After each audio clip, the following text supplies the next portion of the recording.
Hello and welcome to That Football Podcast, a weekly dose of everything football. As always, I'm your host, Sean Dyche, and today we have got some breaking news. Ange Postecoglou has been sacked by Nottingham Forest after 39 days in charge. Yes, it is confirmed by Nottingham Forest 19 minutes after the Chelsea defeat 3-0 at the City Ground. 0 wins in 8 for Ange Postecoglou, and he has been axed out by Evangelos Marinakis as he was seen leaving his seat midway through the game, and let's just say it's not good news for Nottingham Forest. The club is in crisis. So 19 minutes after the game, Nottingham Forest put out a tweet on X, and this is what it reads. Nottingham Forest Football Club can confirm that after a series of disappointing results and performances, Ange Postecoglou has been relieved of his duties as head coach with immediate effect. The club will make no further comment at this time. It is a club in crisis. Was it fair? Let us know down in the comments. We will put a poll out. But was it fair? My opinion. Well, really, I'm not sure these days. Because as you can see with Ten Hag, and now Ange Postecoglou, you've got to settle in really fast, especially in the Premier League. And really, 0 wins in 8 games, including European football, as they also play the Europa League. I'm not sure, I'm thinking on one hand, it's kind of fair. You've had 8 games, 0 wins. We need to get in someone straight away. But also, you have to think about it, and you're like, 8 games. 8 games. What can you do in 8 games? Approximately, 39 days in charge, just over a month. 1 month to come in, change the philosophy. I don't know. But also, when you look at Ten Hag and his sacking, it was a fallout with the board. You can basically say that. That's why he lasted. I don't know if he actually lasted longer or less, but it was around the same amount. But it was a fallout with the board. This was a sacking, and a 3-0 loss to Chelsea just doesn't put it right, and Marinakis definitely was not happy. Now, Postecoglou's stint at Forest ranks amongst the shortest in Premier League history. Theoretically, Sam Allardyce's stint at Leeds United in 2023 is still the record holder, as he was 30 days in charge, but he was under different circumstances, as he was brought in on May the 3rd as a last-ditch attempt to keep Leeds up. But after failing to do so, his contract ended in June 2nd. Now, that was 30 days. But then after that, the next one is Lee Reid is the next on the list with 40 days after he was sacked by Charlton in 2006. So, theoretically, Sam Allardyce is the shortest period as a manager in the Premier League for a club. But for a manager that has been sacked by the board, Ange Postecoglou is the shortest one. He is the number one guy. Just put that out there. It's unfortunate, Ange Postecoglou, but this is football, this is a business, he has to go. Let's just look at the games. Look at those 8 games. So starting off, not easy, starting off against Arsenal. 3-0 Arsenal in the Premier League. At the Emirates, Forest 3-0. Can't do much. Zubimendi screamer, I remember that game. Next one, EFL Cup 3-2 to Swansea loss away. That's horrid. That's pretty bad. Losing to Swansea, who I think is still in the Championship. That one screws me there. Burnley 1-0 in the Premier League. Not good enough. Burnley, newly promoted side, cannot be doing that. 1-0. Next, the Europa League, a 2-2 draw at Betis. Now, I can kind of see that. It's real Betis. They're really good finalists of the Conference League last year. Again, they lost to Chelsea in the final of the Conference League. But real Betis away, getting a draw. That's pretty half decent. Nottingham Forest lost 1-0 to Sunderland at the City Ground in the Premier League. Again, horror result. Cannot be doing that. You're established Premier League side. You've been in the Premier League for a few years. You cannot be losing to a newly promoted side like Sunderland 1-0. Next game, the Europa League. Now, they lost to a Danish side. Let me try and pronounce this. SC Mintijanad. No idea how to say that. Hope I'm not butchering it. I probably am. But a 3-2 loss at the City Ground. is horrid. Horrid for the first time in so many years, like 20 plus years, that you experience a European night at home. You want to be winning. I think it's the Danish side that I've never even heard of these people in the Europa League. You lose like that. Scrutiny there as well. Next, Newcastle 2-0. Now, possibly put some scrutiny behind that, but this Newcastle United is very hard for Nottingham Forest. But you're expected after last season, and Forest, how high they did, how good they did with Nuno Espirito Santo. You've got to be doing better, at least scoring a goal, but 2-0 to Newcastle Premier League. Next fixture, the final fixture before he got sacked in the Premier League. 3-0 loss to Chelsea at home. Horrid.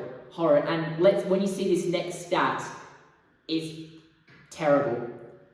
Scored 7 goals in 8 games and conceded 18. Absolutely horrid. What is that stat? You can see that Nottingham Forest are lacking in their attacking options, obviously with Anthony Elanga going. But it's just terrible. That cannot be going on. And looking at these stats, looking at this, and look at the performances. I've been looking at the performances really by Nottingham Forest, and it's just not good enough. I think he had to go. I'm going to put it out there. I'm so sorry, Ange, but he had to go. He has to go, blood. He has to go, blood. And Ange has been sacked by 2 different Premier League clubs in the space of 4 months. That just sums it up right there. Let us know in the comments what should Nottingham Forest have done different. But that is it. That is the breaking news. Ange Postecoglou has been sacked by Nottingham Forest. And we move on. But a few days after, they're looking to appoint a guy. They appoint Sean Dyche. And he takes over the role as head coach after the Everton chapter. As now, his first game in charge against Porto in the Europa League, he somehow gets a win. Now that's insane. That is a crazy turnaround from losing, I don't know, to like Sunderland, drawing to Burnley, and beating Porto in a 2-0 win in the Europa League. 2 pens from Morgan Gibbs-White and Igor Jesus. Now, Igor Jesus, firstly, just before we go on, Igor Jesus, what a player. I really rate this player, Igor Jesus. He is really good. He's wrapping up the Prem for a terrible Nottingham Forest this year. And if he continues like this, I think he'll make maybe a top 6 club move. Maybe a top 6 club move in the Prem. If not, might go abroad. But put it out there, Igor Jesus, baller, one to watch. And they went toe-to-toe with Porto in an all-round even game. Absolutely insane. 2-0 win, clean sheet. Perfect as the first game for Sean Dyche.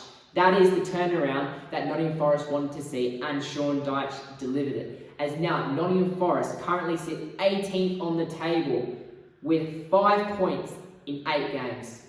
5 points in 8 games. Not good enough at all. 1 win, 2 draws, and 5 losses in the Premier League. Horrid. And they're 3 points from dead last Wolverhampton Wanderers. A change was imminent, and Nottingham Forest saw that, and they put in Sean Dyche.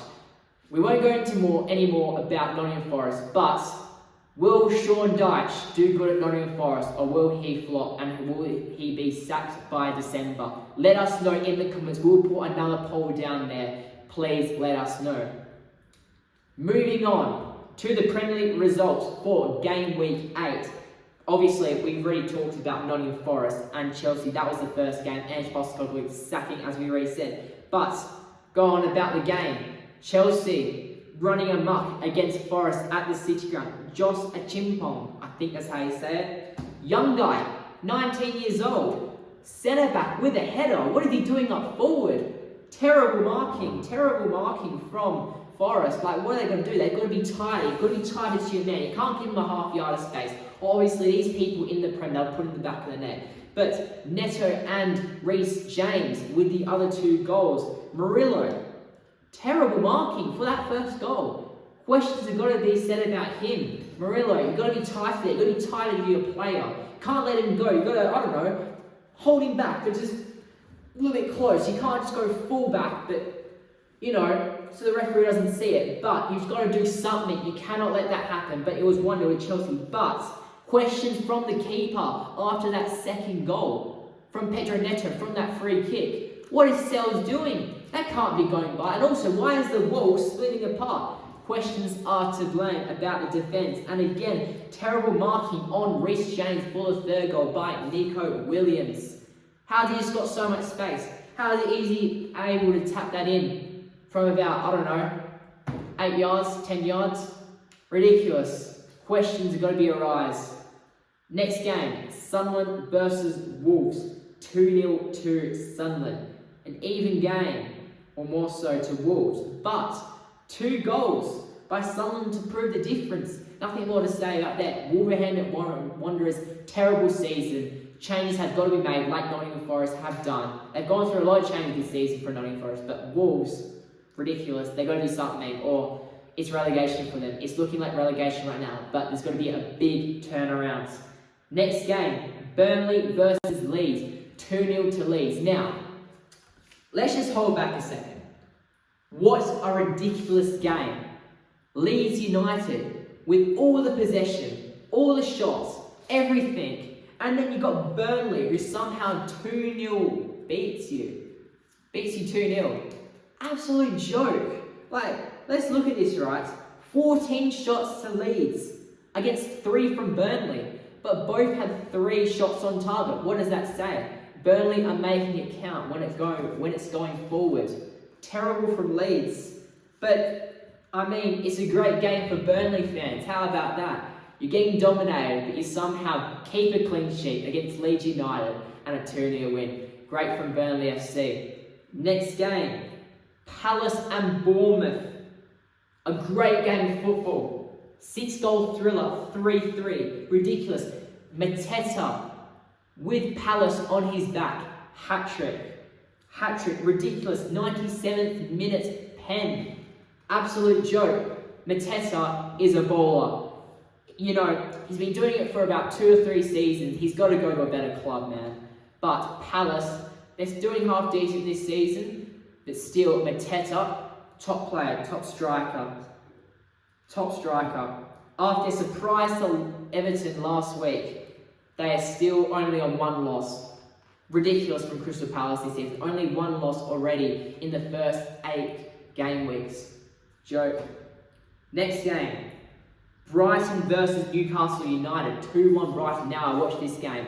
And let's just say, Newcastle really deserved to win it. They had all the chances. They had all the possession. They were dominating so much. But Brighton, again, on that counter-attack. Danny Welbeck. This guy, so underrated. So I don't know why he's not talked about. He's been doing it in the Prem for so many years. This guy just keeps on scoring. And this is looking like his best ever season already. Danny Welbeck, if it wasn't for injuries, this guy would have been a top player back in the day. He would have been maybe on par, maybe not so with Harry Kane, but he would have been up there, always challenging for Golden Boot. But it's just unfortunate that all these years, injuries have gone to Danny Welbeck, but he's still proving that he is a very top striker, even how many years old he is. But Voltemada, man, this guy,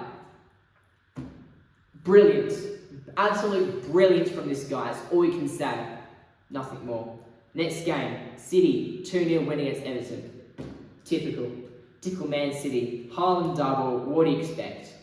What do you bloody expect? He's an absolute machine. He's ridiculous. He's going to get Golden Boot this season. He's probably going to be contender for Ballon d'Or. This guy's a joke. But also, what do you expect? 23 shots. Yeah, 23 shots. Obviously, you're going to score a couple of them. Come on. Of course, it's Erling Haaland. He's a joke. Nothing more said there. Fulham 0, Arsenal 1. Trossard. I watched this game. Boring game. I'm sorry, I haven't seen this for a while, but boring Arsenal. Boring Arsenal in the second half. I nearly fell asleep second half. Trossard goal, but nothing more from there. Fulham did pretty good to keep Arsenal at bay, only at 1. In the first half, I think Arsenal were dominating a bit, but just 1-0. I mean, gets Arsenal over the line, but boring Arsenal, that's all I can say there. A surprise game now. Tottenham versus Aston Villa. Aston Villa with the win, 2-1. More questions for Thomas Frank and his side. Tottenham, early lead, but typical. Just what like Chiellini said. It's the history of the Tottenham. But Tottenham is the history of the Tottenham. They constantly bottle it, 1-0 up, and they lose 2-1. Can we just talk about the two screamers outside the box for Aston Villa? Morgan Rogers with absolute rock of a right foot, and then Buendia with that left-footed shot outside the box. Class. Aston Villa, brilliant performance at the Tottenham Hotspur Stadium. Mate. But I will say, Mickey van der Ven, oh my god, what a player, what a centre-back. Do not keep your eye off Mickey van der Ven. This guy, even if there was offside, he put an absolute rocket from his own half, over the top, in behind the defence to Kudus, and could have scored, but it was offside. But that was a joke. Look on YouTube, look on the highlights. Ridiculous long ball. Put it out there. Now, moving on to match of the round. The derby. Liverpool 1, Manchester United 2. Scenes. Absolute limbs and scenes. Harry Maguire with the winner of the header. He wins it, even though Liverpool dominated. But it's just what Manchester United do. I don't know. It's just something these last 2 or 3 seasons that Man United just turn up in big games. It's really, you see it against Liverpool last season. You see it against Man City in the FA Cup final. It's ridiculous. They just turn up. It's just what Manchester United do. But United kept on pushing, and that is the difference between that game, Liverpool and Man United. Liverpool kept on dominating at Anfield, but Man United just keep on pushing. They push through, and Maguire finds as a winner, and also wins him the Man of the Match award. Well deserved. On to the last game of the season, and it is West Ham 0 and Brentford 2. West Ham outplayed at the London Stadium. It's not looking good this season for West Ham, I might say that. West Ham, they've got to be looking at some changes. If they continue like this, they might get relegated. It's not looking good for them at all. You know, 7th loss this season in all competitions. The fans are starting to lose hope. 4 points in 8 game weeks. Just that one win against a crap Nottingham Forest. Question has got to be said about that team as well. But we will wrap it up there. That is your weekly dose of everything football. Thank you guys for listening in. Thanks for tuning in. Do not forget to subscribe, like, and also check out our X and Spotify channel. We post a lot on X as well, basically every single day. But we will see you guys next week. Take care.